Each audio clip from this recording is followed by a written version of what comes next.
The Trade Department brings its flagship Malikhang Pinoy sa programa in Thailand. Tampok sa event ang 30-piece couture collection ni renowned designer Raho Laurel. Ang pagsilip sa agenda report ni Attorney Karen Jimeno. Sa mundo ng fashion, bawat tahi may kwento at bawat hobby may identity.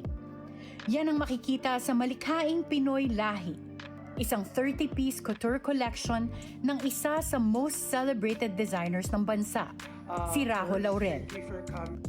Center stage ang Philippine fashion na ginanap sa Bangkok. At bago ito lumipad sa Thailand, nakakuha ng first look ang Billionaire News Channel sa ilan mga pieces. I always believe that the only way to showcase your work is to tell the story of where you come from.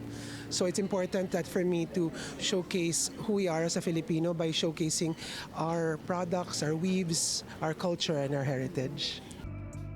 At tulad ng karamihan sa mga bagay na tunay na Pilipino, ang lahi ay nabuo sa pamamagitan ng bayanihan.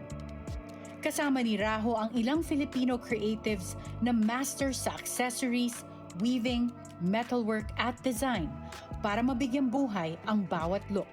Shows them based on my work experience with them, but I also how much I really respected what they do.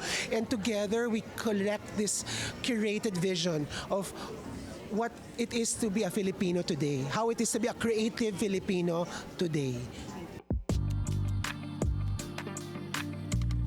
Mula Luzon to Visayas to Mindanao, ang lahi ay isang visual journey na nagpapakita ng galing, likha at puso ng Pilipino.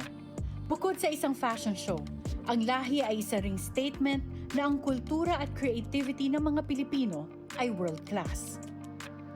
Para sa agenda, Attorney Karen Jimeno, Billionaire News Channel.